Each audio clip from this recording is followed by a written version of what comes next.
One of the oddest and most funny question that I encountered about meditation is when one of my office colleagues, when I was in Singapore, asked me after hearing that I was doing lots of meditation, is it true that people become mad after they meditate? Of course, at that time, I didn't have much leeway to explain to her what I'm going to explain to you now.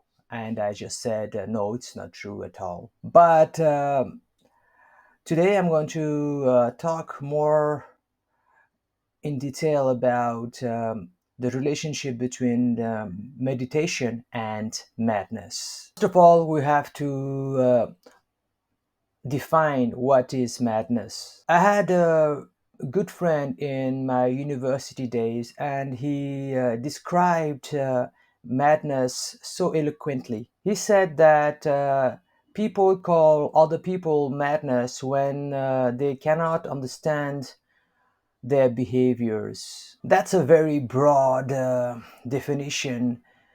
However, the clinical definition would be when someone behaves irrationally, we would call that person mad. And then let's have a small thought experiment. Imagine that somebody is bitten by a mad dog. That is a dog which is contaminated with a virus of rabies. Now, this person also becomes mad. And how do you define mad when a person is bitten by a rabies infected dog? Well, this person apparently stops talking and also tries to bite other human beings. Even though I haven't seen any such person, but based on what I have read and various photographs, this is what I know. So, because the human being behaves like a mad dog, salivating and trying to bite other people, we call this person mad. Now, let's go to nut house, or what people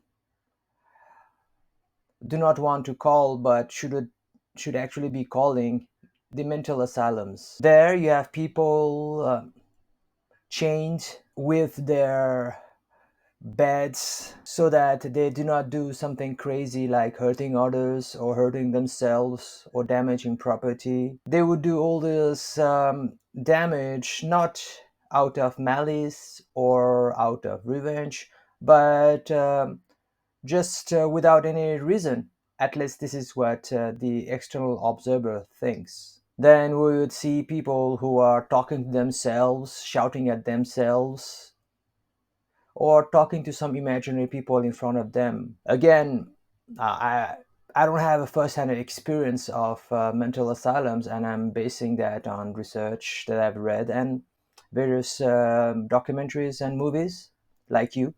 In this way, I have defined madness. I have mentioned to you earlier that psychological disorders are 99% the result of some kind of trauma. In some cases, it might be genetic. Then, whatever behavior I have mentioned to you earlier that would manifest in people would be a result of some kind of trauma that has not been healed.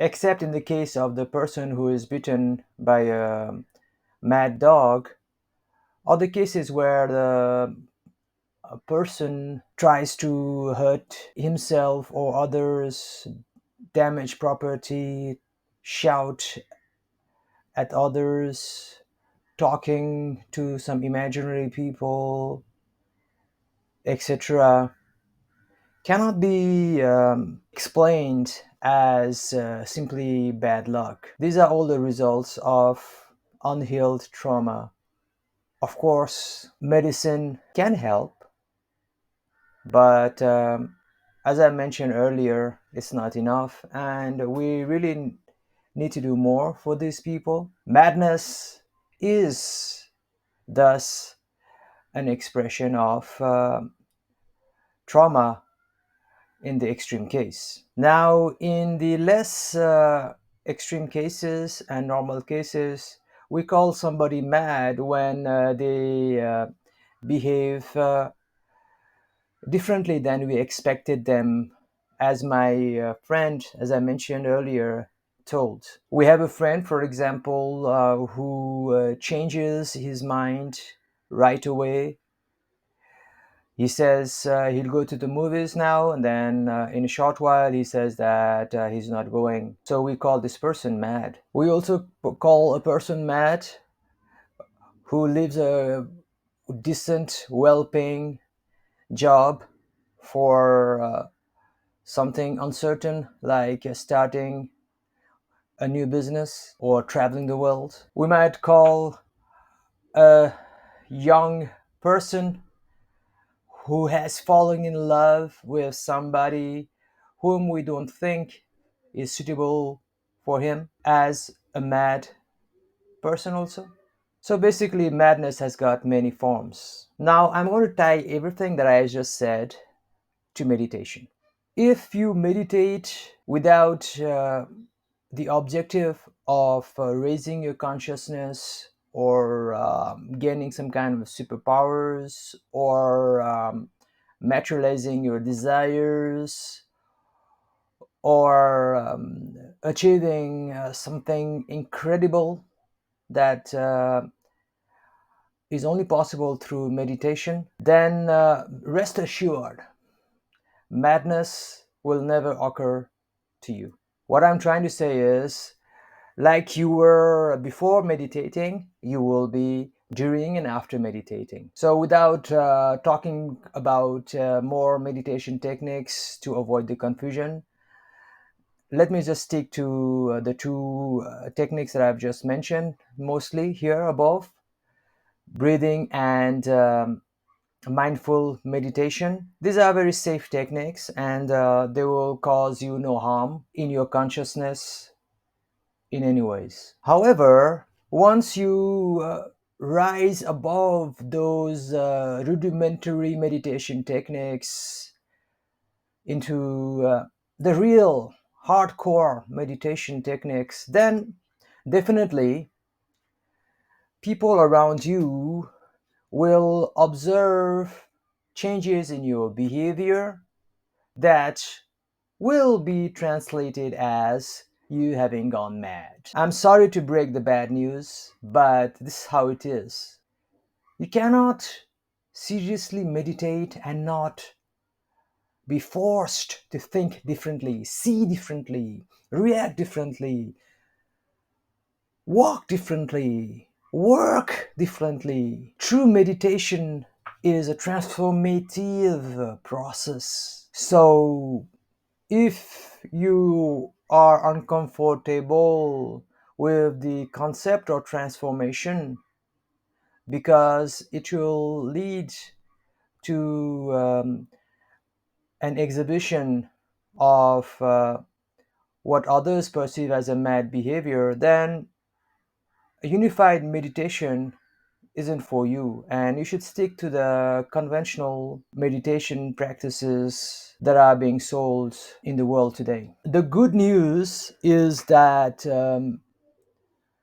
the madness that results from meditation is because you see the world differently than how you used to see it earlier, and thus how others see the world. Many people change over a lifetime. Some people lose a job and they become very negative towards the economy and businesses as whole. Some people fall out of a marriage and thus become negative about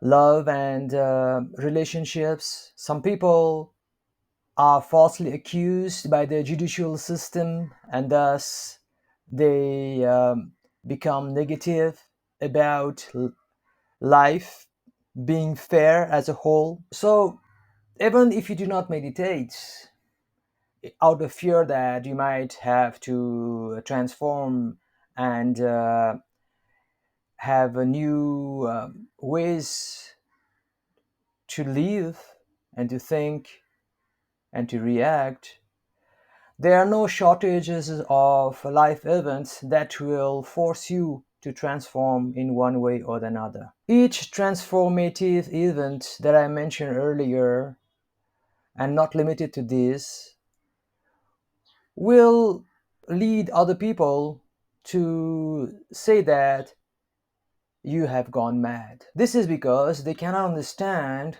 why that good girl who had everything going on for herself suddenly decides to travel the world on her own. People don't understand why that happy-go-lucky guy suddenly decides to drown himself in addiction of some kind. Some kind of negative events occurred in their lives.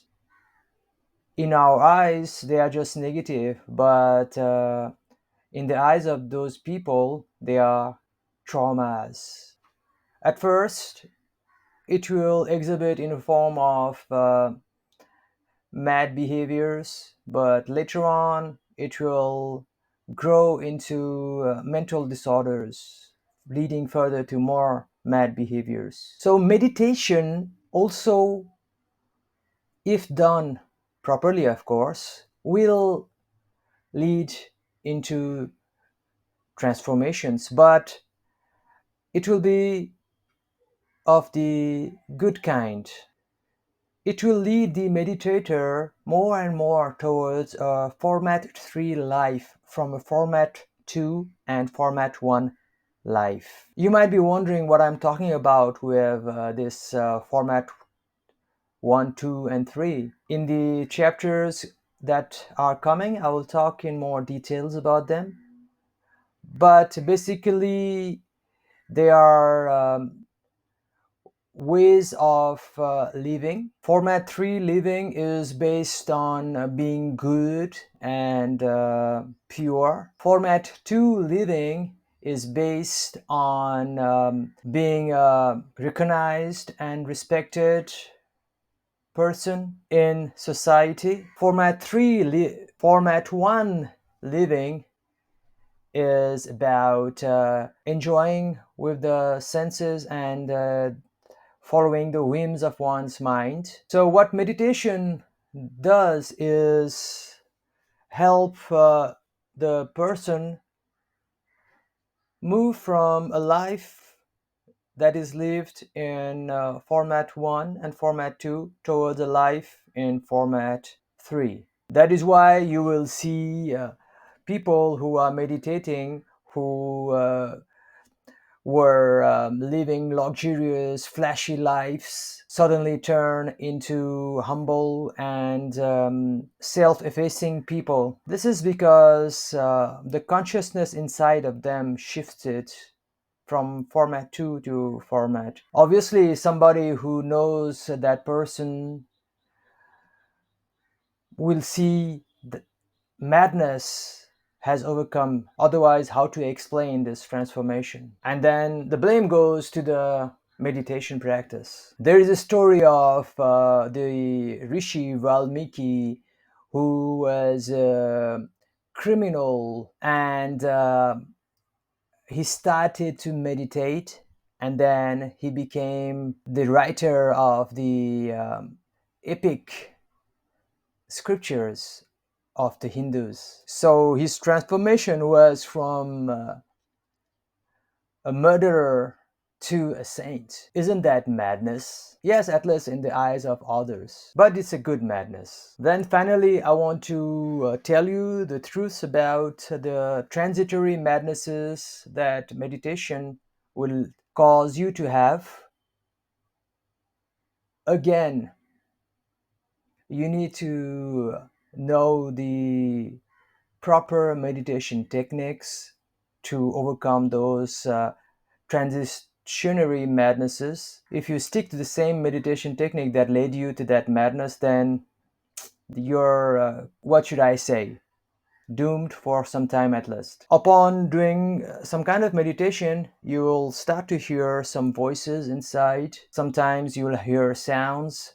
You'll smell different smells, and then you might get some tactile feelings. Also, your decisions might be affected as if by extraordinary force. You might be tempted to say something to somebody without any logic. You might be intoxicated with bliss, so much that people might confuse that you are on drugs. You might be able to see the future, hear the future, and so on. And these are just some of the madnesses that meditation generates. So, my warning and alert to you is practice some kind of unified meditation. If not from my book, be aware that you've got to have a large repertoire of meditation techniques, because